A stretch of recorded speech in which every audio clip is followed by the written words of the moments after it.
Tetapi yang saya senang kalau di Nadatul, di teman-teman yang dengan latar belakang Nahdien ini, jengkolnya enak banget.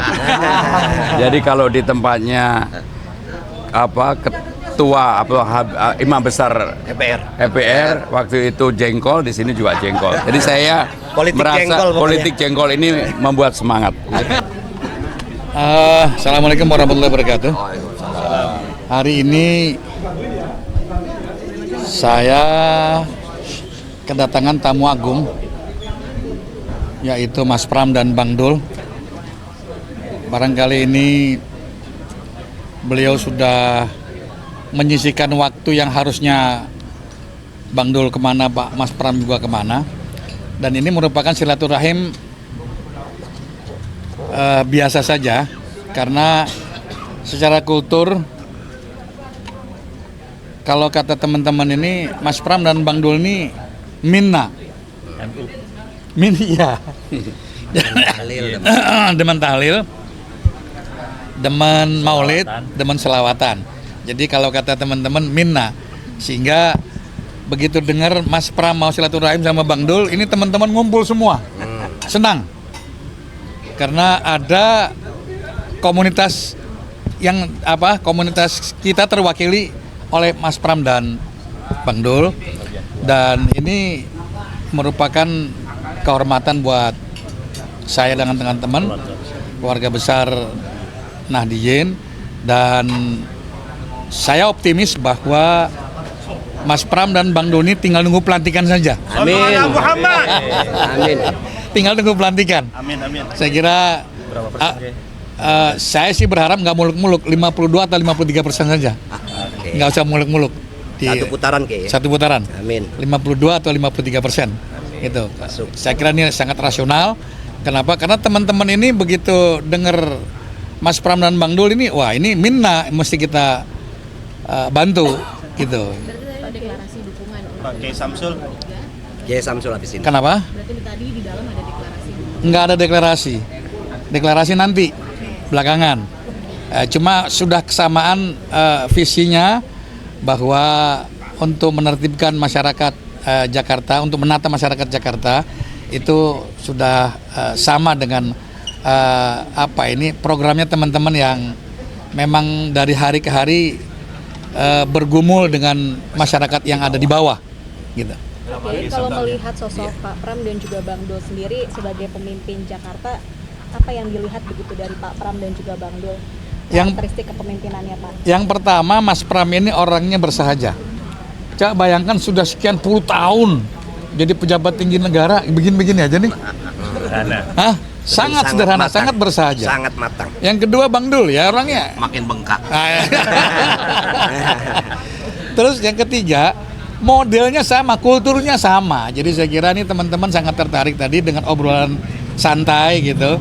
Karena di komunitas kami itu nggak pernah ngomong serius, ngomongnya santai, cuman hasilnya yang serius, hasilnya yang konkret. Gitu. Kiai Samsul. Komen nih. Kiai Samsul mana? Nih. Iya. Tengah pakai. Dalam arti jutaan warga suara NU akan Ini sebentar, ini Kiai Samsul. Ya, Nggak ada NU, ini warga saya senantiasa mendoakan kepada Mas Pram dan Bang Dul, mudah-mudahan Allah ijabah apa yang menjadi keinginan beliau untuk memajukan kota Jakarta ini. Tentu kami punya tradisi dan ajaran-ajaran ulama, wa idza khuyyitum bitahiyatin fahayyu bi ahsana minha aw rudduha. Jika kalian diberikan sebuah penghormatan, maka balaslah penghormatan itu dengan yang lebih baik. Assalamualaikum warahmatullahi wabarakatuh. Dengan keadaannya Pak Lutfi ini, apakah berarti MPR memberikan dukungan kepada pasangan 03? Ini bukan urusan MPR. Ini belum waktu MPR. Kehadirannya di sini. Ditanya MPR soalnya. ditanya. MPR. Akan menandakan MPR akan mendukung pasangan 03. Nanti akan ada kabar dalam waktu dekat ini. Amin. Pokoknya di minggu-minggu ini akan ada kabar. Bersama dengan Ah, Yang jelas akan ada kabar. Hah? Oh enggak, karena FBR dengan PWNU terpisah meskipun cara keberagaman kita, cara keberagaman Nahdlatul Ulama. terkait tadi. Ya, yang pertama kami bersyukur alhamdulillah hari ini bisa bertemu dengan para kiai yang datang dari seluruh Jakarta. Ada dari Pulau Seribu, Jakarta Pusat, Jakarta Barat, Selatan, Timur, Pusat. Yang intinya adalah bersilaturahmi dan juga tentunya saya mendapatkan banyak hal yang positif. Tetapi yang saya senang kalau di teman-teman yang dengan latar belakang Nahdien ini jengkolnya enak banget. Jadi kalau di tempatnya ketua imam besar EPR waktu itu jengkol, di sini juga jengkol. Jadi saya merasa politik jengkol ini membuat semangat. Ya, makasih ya. Makasih ya. Oke, yuk. Penataan parkir liar boleh Pak? Atau perda tentang pendanaan korpos ini kan belum ada, bisa dielaborasi lagi. Jadi apa yang menjadi persoalan hampir di semua wilayah bukan hanya di Jakarta, ketika undang-undang tentang pondok pesantren sudah ada, perpresnya sudah ada, tapi rata-rata pergub atau perdanya belum ada, termasuk di Jakarta. Sehingga payung hukum untuk pendanaan pondok pesantren itu masih menjadi hambatan. Dan juga yang terutama yang apa saya sampaikan dalam debat mengenai gaji honor bagi para guru, terutama guru PAUD, dan mayoritas mereka latar belakangnya pasti Nahdien. Mereka mendapatkan yang minimum. Kalau kemudian ini bisa dilakukan, diperbaiki, dan kalau kami mendapat amanah ini yang kami selesaikan sehingga ada payung hukumnya. Kalau kemudian ada penyaluran budget atau dana untuk itu nggak jadi temuan, itu yang akan kami lakukan. Ya. Untuk skema pendanaan, parkir liar, penataan parkir liar. Makasih ya, saya. Kondisi saluran air yang paling utama sebenarnya di sini yang tidak berjalan dengan baik.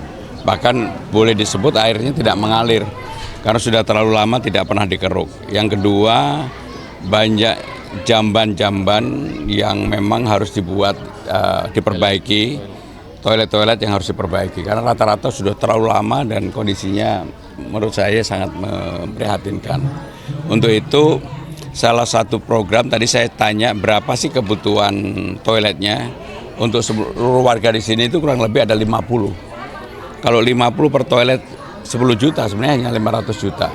Tetapi karena terlalu lama tidak ditangani sehingga kondisinya seperti yang saya lihat bersama-sama tadi. Sehingga dengan demikian urusan toilet, kemudian urusan untuk menggeruk sungai, ini sungai atau selokan? Anak kali Krukut ini harus dilakukan dan jadi prioritas. Hanya memang kalau dilihat ada beberapa yang mungkin untuk menggunakan alat berat yang agak besar nggak bisa, sehingga alat beratnya betul-betul yang kecil.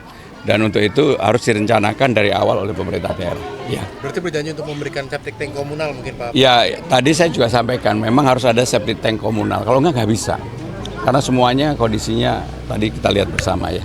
Kalau untuk pengurukan kalinya sendiri itu rencananya gimana Pak? Kalau untuk pengurukannya kalau kali seperti ini kan menjadi tanggung jawab pemerintah daerah. Harus dianggarkan dan harus dilakukan. Kalau nggak sampai kapanpun akan tetap begini.